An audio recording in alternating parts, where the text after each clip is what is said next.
こんにちは。ただいま午前11時半です。私はお腹ペコペコというわけで、こちらの正山閣へやってきました。こちらの正山閣は、京都駅伊勢丹の11階にお店を構えています。京都駅の玄関口に位置する抜群のロケーションで、京都タワーや比叡山などを一望することができます。自家製の湯葉料理と旬の京料理が食べたくって、こちら京好み宮古をいただきました。駅に案内されてすぐに目に飛び込んできたのがこちら京都タワーです。日本初日からこんなに冬晴れを堪能できるとは本当についてるなと思います。先付けがやってきました。こちら組み上げ湯葉となっています。上に乗っている生姜がアクセントでとても美味しかったです。ではでは、楽しみにしていた8寸です。8寸の盛り合わせでございます。上は炊き合わせでございます。右から六方芋、三度豆、南京、ヒロース、かかぶでございます。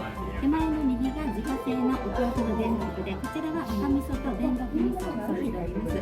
お作りは自家製の湯葉ともみじ麩、来客ジス、銀杏のごま豆腐でございます。お好みでわさびを添えて、こちらにお醤油でお召し上がりくださいませ。ありがとうございます。この8寸が楽しみで、想像通り全ての食材が丁寧に準備されているのが伝わって、一つ一つ美味しく大切にいただくことができました。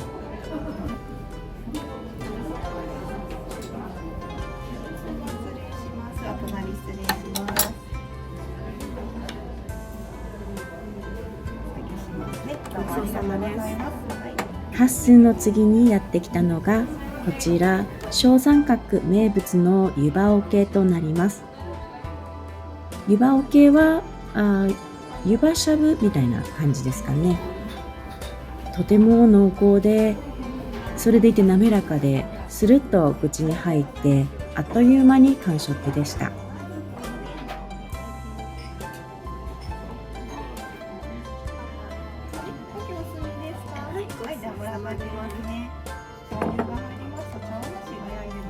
おし物が来ました。こちらはですね、豆乳入りの茶碗蒸しということで、上に乗っているわさびととろみのついた出汁がアクセントになって、より美味しく湯葉をいただくことができました。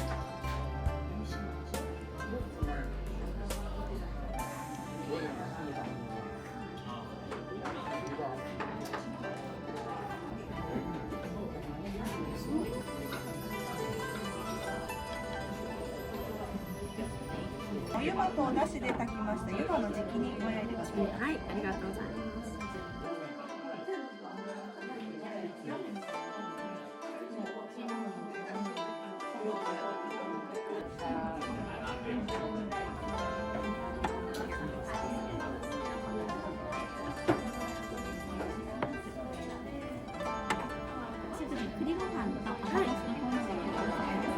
ご飯のおかわりができるということですが、この時点で腹9分無理。答案の赤だしもこのものも本当に美味しかったです。締めとしては最高ですね。この順序を考えた人、本当天才。こちらの福湯葉バームクーヘンはオンラインでも販売しているとのことです。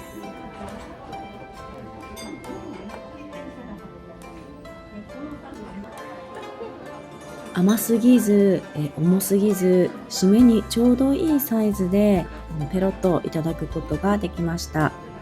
美味しかったです。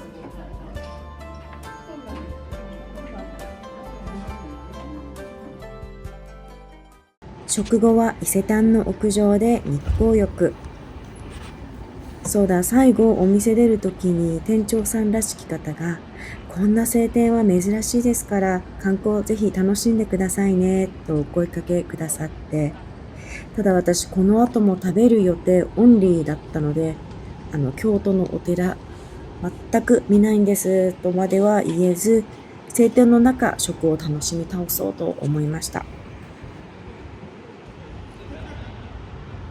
この屋上の緑の空間っていうのが観光客の方には知られていないのかな。あんまり人もいなくて、一息つくのにちょうどいい場所でした。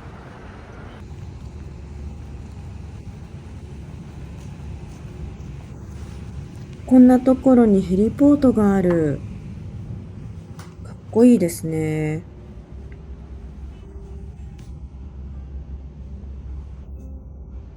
はい。ではまた電車に乗り移動です。ローカル電車って風情を感じますね。止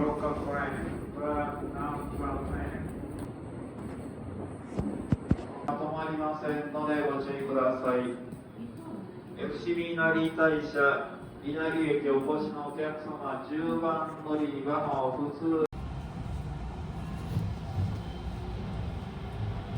冬の日差しがポカポカ暖かくて寝過ごしてしまいそうです。次は宇治です。はい、本日の次なる目的地は宇治です。宇治といえば抹茶ですよね。私は無類の抹茶好きでして、宇治を訪れずには抹茶は語れないということで、街歩きをしてみることにしました。宇治駅は比較的小さくって、駅を降りてすぐ左側が南口になります。今回は南口を降りていきます。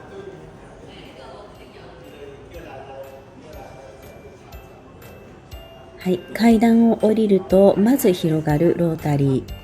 ロータリーを道なりに歩いてすぐに目に入ってきたのがこちら伊藤久右衛門になります。伊藤久右衛門は創業がなんと江戸時代は1832年まで遡ります。宇治抹茶が有名で京都付近に展開しています。お茶はもちろんのことスイーツも有名で、パフェは季節ごとにテーマが変わります。春は桜抹茶カフェ、6月頃にはアジサイのパフェなんかもありますね。季節を感じられる色鮮やかなパフェが人気ということです。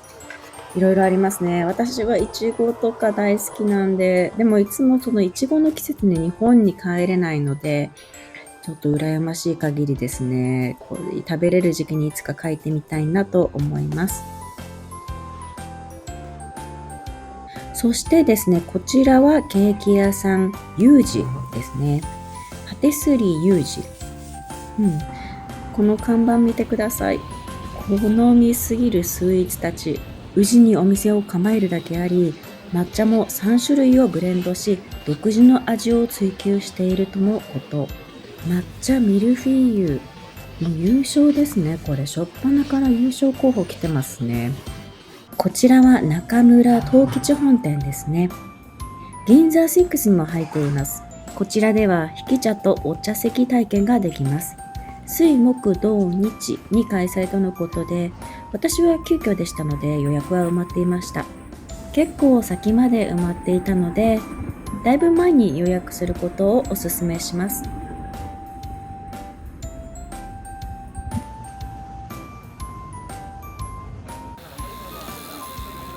で、こちらは京都宇治総本家辻となります。こちらも美味しそうなスイーツに惹かれましたが、これから辻利平本店の方に向かうので、ちらっと見るだけ。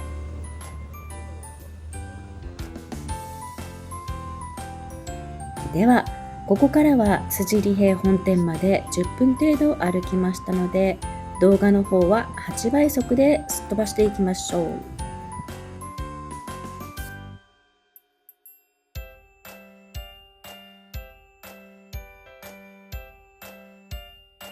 空が青くて綺麗だなぁと頻繁に空を見上げるおのぼりさんです。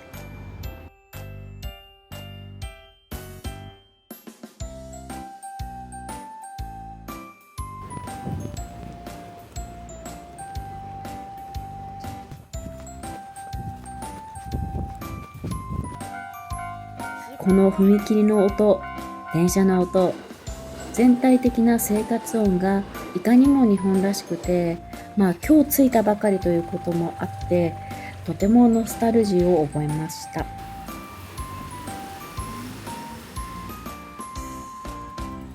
住宅街すぎて本当にお店があるのかなと心配になりながら歩いていると、ひときわ大きな建物が目に飛び込んできました。はい、こちらが辻利平本店となります。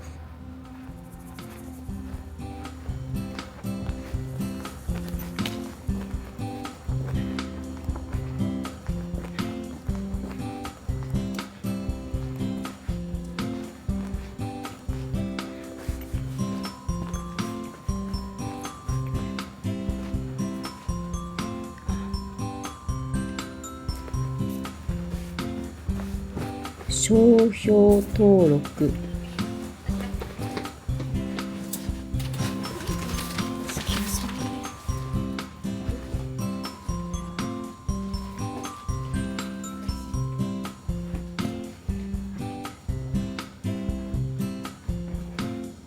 街の中にあるとは思えない静かなお庭です。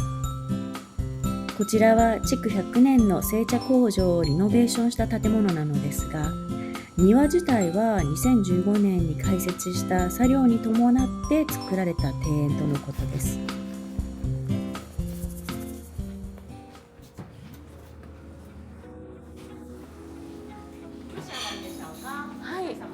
一人だったのでこちらの席に案内されました。なんと贅沢な空間でしょう。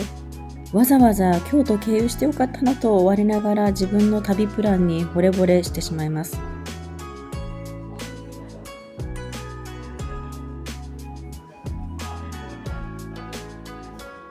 メニューもちょっと見にくいのですが、本当に一品一品が芸術的で、とはいえ何気にお腹が全く空いていない私は、ここではわら茶をいただきました。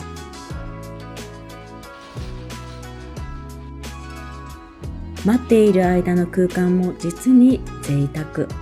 もうこれは JR 東海のコマーシャル。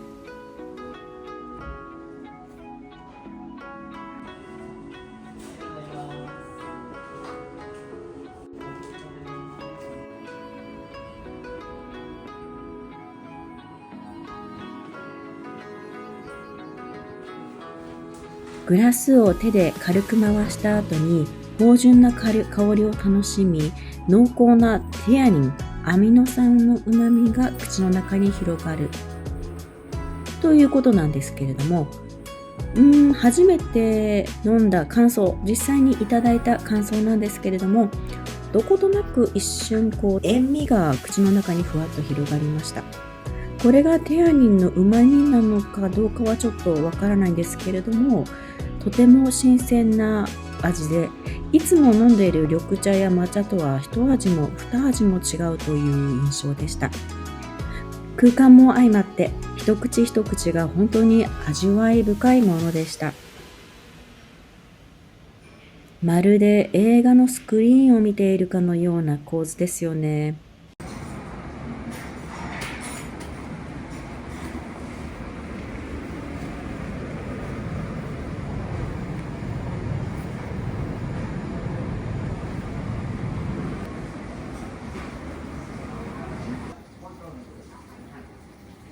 ごちそうさまです。ではちょっとお土産屋さんを覗いてみたいと思います。こちらの焦がしモンブラン、最高に美味しそうですね。種類が豊富というよりは、辻利平本店がお客様がこれ美味しそうだな、これ欲しいなと思うだろうものを厳選した抹茶のセレクトショップという印象を受けました。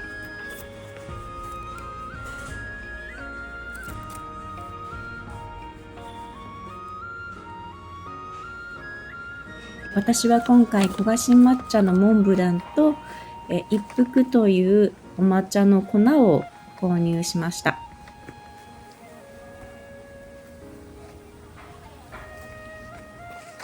そしてここでですね、先ほども辻利というお店を覗いたのですが、こちらの辻利平本店とあちらのお店の違い、ちょっと私が混乱してわからなかったので一回まとめます。京都宇治総本家辻利1軒目に行ったあちらのお店は1860年創業の老舗で、後に祇園辻利として発展したんですね。で、一方で辻利平本店、こちらに関しては辻利の親戚の方が創業し、宇治茶を中心に独自展開をしているんですね。さらに東京でもう一軒辻利、都に道に里と書くんですけど、こちらも辻利つながりだったんですね。漢字こそ違えど。こちらは1978年に祇園辻利の方が開いた茶寮で、抹茶スイーツが有名とのことですね。それぞれのオリジナリティを持って展開しているとのことです。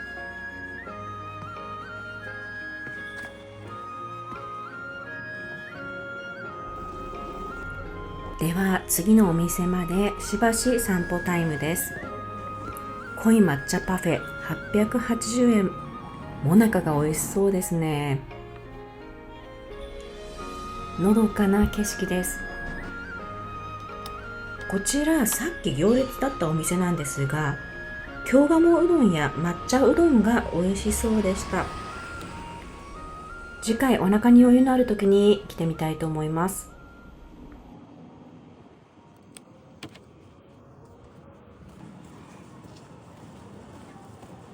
新旧の建物が混在する通りを歩いていると、組紐を売っているところで事前に調べていた抹茶カフェを偶然発見しました。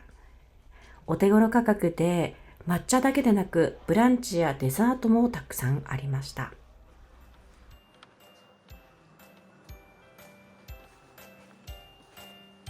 適当に歩いていたら趣のある小道に入りました。歩いているだけだけど、なんかこの石畳みたいなまっすぐの道を進んでいくのが、子供の頃縁石の上をバランスよく歩き続けていた頃なんかを思い出してとても楽しかったです。でもね、縁石よりよっぽど大きい石なんですけれど、落ちることなく終点に到着です。宇治の面白いところは、小道を抜けると突然現れる異世界みたいな切り替わり方がとても新鮮だなと思いました。人が増えてきました。ひときわ行列が目立っていたのは増田茶舗。面白いところで言うと、宇治抹茶ビタービールと宇治抹茶スイートビールがありますね。スイートビールってどういう味になるんでしょうかね。ではストリートに戻ります。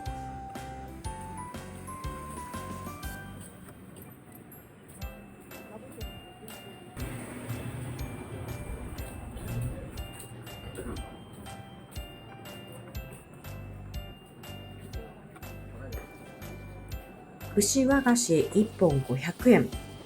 こちらお抹茶と一緒にいただく和菓子が串刺しになっているということで、斬新な食べ歩きフードですね。とてもカラフルできっと人気があるんじゃないでしょうかね。こちらは京都宇治平等院平等じゃなくってもう一回、こちらは違いますね。こちらはスターバックス京都宇治平等院表参道店となります。名前のインパクトがすごすぎて、当初スターバックスご当地メニューなど食べようかななんて思っていたのですが、何を隠そう、もう液体すら入らないほど満腹だったため、今回は外観のみ動画を撮ってみました。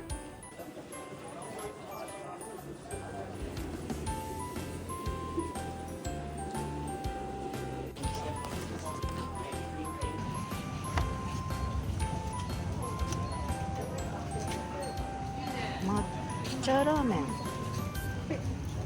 抹茶ラーメン、抹茶餃子、気になる。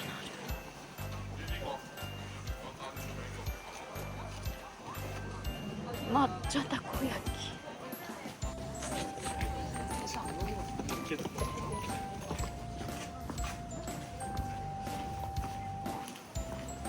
き、そしてまたのれんをくぐります。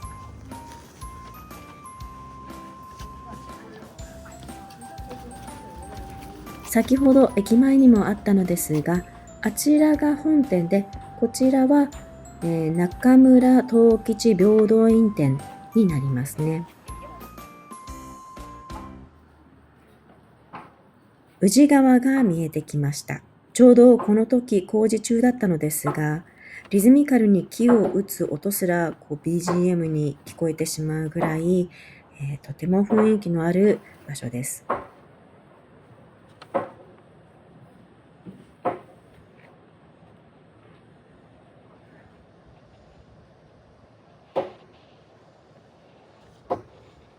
中村藤吉本店は1854年安政元年に京都宇治で創業しました。創業者の中村藤吉は特に玉露製法の発展に貢献したことで知られています。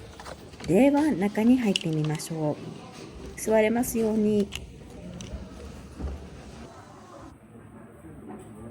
こちらが簡単なメニューになりますが、食いしん坊な私は事前に何を注文するか決めていたので、このまま中に入ります。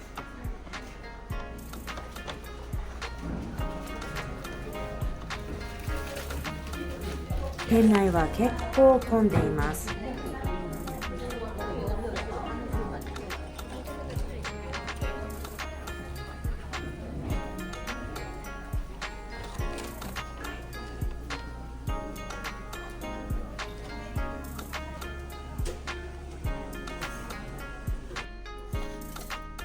注文はこちらの機械となります。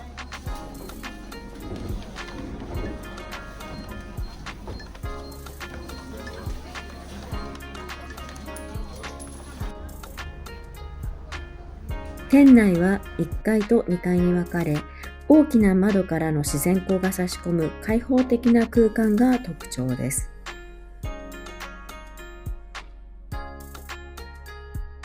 2階では穏やかな時間が流れています。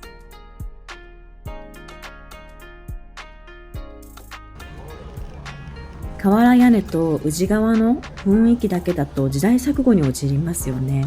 本当にこれ2025年の風景なんでしょうか。しかし目の前の食べ物はやっぱり2025年風。はい、ではこちらが注文した抹茶尽くしでございます。はい、美味しそうですね。見た目通り濃厚です。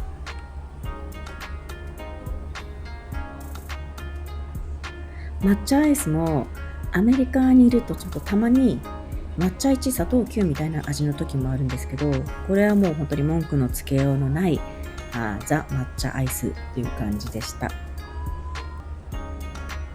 この紫色のあんがね、とっても美味しかったです。ゼリーの苦味と紫色芋のあんの程よい甘みがパーフェクトマッチ。白玉の食感もアクセントになって2倍3倍美味しいって感じでした。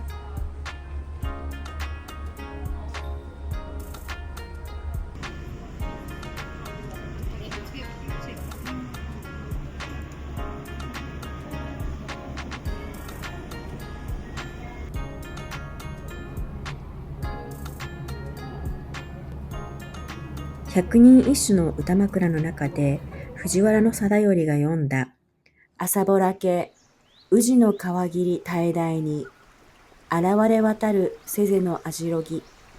これは宇治川の朝霧と網代木の風景を詠んだものということです。1000年以上前の人もこの景色を見ていたんですね。幻想的な朝もやや釣りをしている様子なんかもちょっと想像できる気がします。1000年前と同じ景色を見てるんだと思うと胸熱ですね。そして1000年前の人も釣りをしてお魚食べてたんだと、鮎とか食べてたんだなと思うと、それも感慨深いです。ちょっと外で抹茶と宇治川を取って中村藤吉さんさようなら。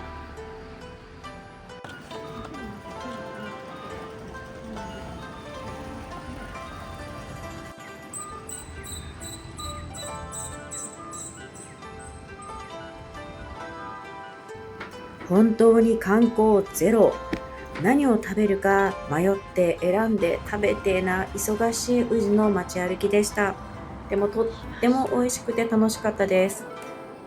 それでは忙しい駅の人混みをくぐり抜け、コインロッカーで荷物を取ったら本日のお宿に向かいたいと思います。ということで、そろそろこの動画は終わりになります。次回は旅館の客室や美味しいご飯などを紹介していきたいと思います。この動画が少しでも皆さんのお役に立てたり、面白いな、頑張れって思っていただけたら、ぜひ高評価とチャンネル登録をよろしくお願いします。ではまた次回お会いしましょう。バイバイ。